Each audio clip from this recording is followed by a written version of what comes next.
मिटा दे अपनी हस्ती को गर कुछ मर्तबा चाहते हो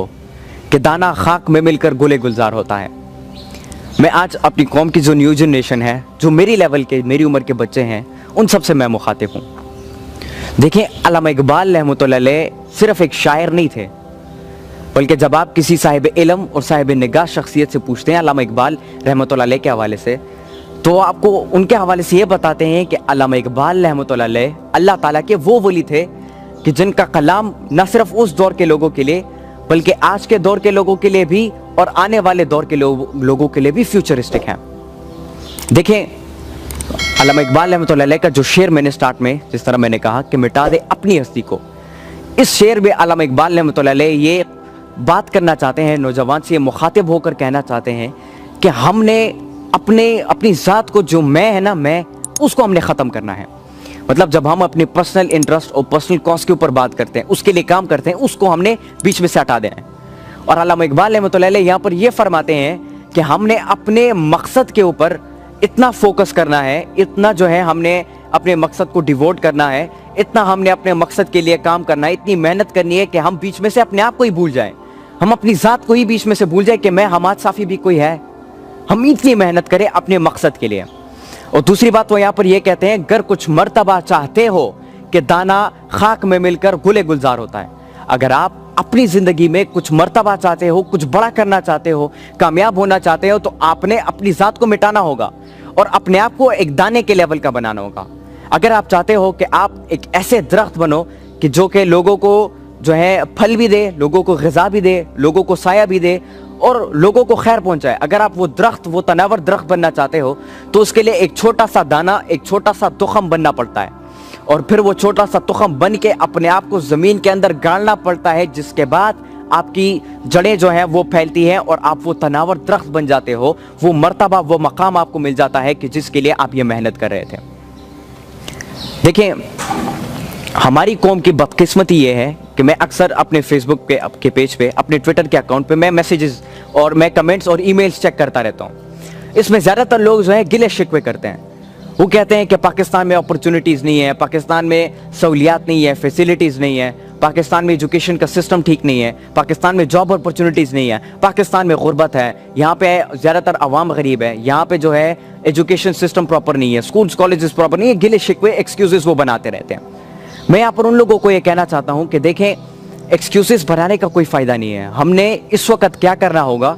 हमने अल्लामा इकबाल रहमतुल्लाह अलैह के कलाम को दोबारा समझना होगा, पढ़ना नहीं होगा। पढ़ तो सब लोग रहे हैं। आप स्कूल्स में जाओ, किताबों में बच्चे अल्लामा इकबाल रहमतुल्लाह अलैह के पोइम्स को, उनके अशार को वो पढ़ते आते हैं। दीवारों पे जो है उनके अशार लिखे होते हैं, लोग उनको पढ़ते रहते हैं। लोग पढ़ते हैं लेकिन समझते नहीं है। हमें अब उनके कलाम को समझना होगा।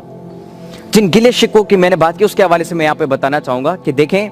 पाकिस्तान में अगर आप गरीब से गरीब तर और गरीब तर से गरीब तरीन इंसान को भी अगर आप उठाकर देख लें कि जिसके पास कुछ भी ना हो, फिर भी वो उसके पेट पर आप पत्थर नहीं ढूंढ पाएंगे, उसके पेट पे आप पत्थर नहीं ढूंढ पाएंगे। लेकिन जब आप 1400 साल पहले जो हमारे आखिरी नबी हज़रत मोहम्मद सल्लल्लाहु अलैहि वसल्लम और जो असहाबा कराम थे, अगर आप उनकी एग्जाम्पल और उनकी ज़िंदगी को आप उठाकर देख लो, वो पेट पर पत्थर बांधा करते थे। क्यों? क्योंकि खाने को कुछ नहीं होता था। लेकिन पेट पर पत्थर बांधने के बावजूद भी वो 313 बन के मैदान में उतरते थे और 1000 को शिकस्त देते थे। पेट पर पत्थर बांधने के बावजूद भी वो 60 बनकर मैदान में उतरते थे और 60,000 को शिकस्त देते थे। ये उनके खुदी का और उनके मोहम्मद सल्लल्लाहु अलैहि वसल्लम के वफा का एक लेवल था कि जिस लेवल के बाद वो जाके, मतलब उनको जाके वो मकाम मिला, वो मर्तबा मिला कि आज भी लोग उनको हर खैर की बात में याद रखते हैं। हमें इन गिले शिकों को हटाना होगा और हमें अल्लामा इकबाल रहमतुल्लाह अलैह के कलाम को समझना होगा। लेकिन अल्लामा इकबाल रहमतुल्लाह अलैह के कलाम तक भी बहुत कम ऐसे लोग हैं जो कि पहुंच पाते हैं और उसे समझ पाते हैं। अगर आप चाहते हैं कि आप अल्लामा इकबाल रहमतुल्लाह अलैह के कलाम को समझें, उसके अंदर जो छुपी हुई राज है, उसके अंदर जो छुपी हुई रूह है, अगर आप उसको, जो उसके छुपे हुए जौहर को ढूंढना चाहते हो, उसके छुपे हुए राजों को ढूंढना चाहते हो, उसके लिए आपने खुद ही के लेवल को और मोहम्मद सल्लल्लाहु अलैहि वसल्लम से वफा के लेवल को ऐसे मयार, ऐसे मकाम तक पहुंचाना होगा कि जिसके बाद खुदा बंदी से खुद पूछे, बता तेरी रजा क्या है, कि जिसके बाद आपके हाथ में लोह कलम आ जाता है और आपकी मर्जी जो तकदीर लिखना चाहते हो लिखो, ऊपर से उसके ऊपर मोहर लग जाता है,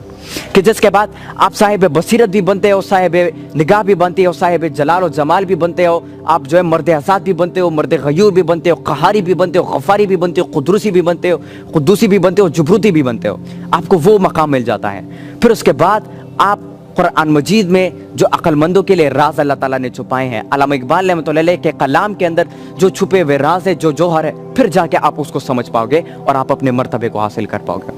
तो हमारी बदकिस्मती ये है कि हम गिले शिकवे करते रहते हैं, हम हुकूमत पे इल्ज़ाम डालते हैं कि हुकूमत हमारे लिए कुछ नहीं करे, चूंकि गलत है। हमें चाहिए कि हम अपने आप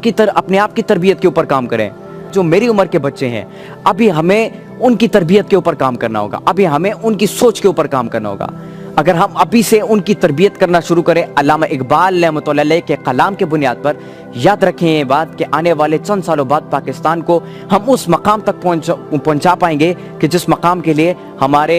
जो 50 लाख हमारे भाई बहन थे जो कि शहीद हुए थे, उस मकाम तक पहुंचा पाएंगे कि जिस मकाम का वादा हमारे आबाओ अजदाद ने अल्लाह ताला के साथ किया था, उस मकाम तक पहुंचा पाएंगे। और पाकिस्तान की एक बहुत ही खूबसूरत और शानदार तस्वीर हम पूरी दुनिया को दिखा पाएंगे। इसके लिए मैं ये कर रहा हूँ कि मैं अल्लामा इकबाल रहमतुल्लाह अलैह के जो पोइम है या उनके जो अशार है या उनके जो फलसफा है, उससे छोटे छोटे मिसरे में उठा रहा हूँ और उस पर मैं छोटी छोटी वीडियोस बनाना शुरू कर रहा हूँ ताकि हम बच्चों की तरबियत में अपना हिस्सा डाल सके और अल्लामा इकबाल और कुरान मजीद और सुन्नत के बुनियाद पर हम अपने बच्चों की तरबियत कर सकें, ताकि हमारे बच्चे इस बात को समझें कि अगर आपके पास कुछ भी ना हो, पेट पर बत्तर बांधो बेशक, लेकिन फिर भी अपने मकसद को नहीं छोड़ना, आपने फिर भी अपने मुल्क के लोगों के लिए आपने काम नहीं छोड़ना, फिर भी आपने अपने लोगों की खिदमत करनी है और फिर भी अल्लाह ताला का शुक्र अदा करना है, चाहे आप जिस हालत में भी क्यों ना हो। हमारी सबसे बड़ी बदकिस्मत ये है, ये लास्ट बात मैं करना चाहूँगा, कि अल्लाह ताला ने हमें इतनी नेमतों से नवाजा है कि उस नेमतों के ऊपर हम नाशुक्र हो गए।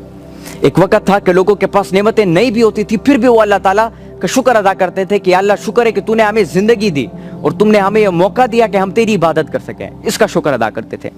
लेकिन आज इतनी सारी फैसिलिटीज, इतनी सारी नेमतों के बाद भी हम अल्लाह ताला का शुक्र नहीं अदा करते और हम जो है अपने आप को उस मयार, उस मकाम तक नहीं पहुंचा पाते।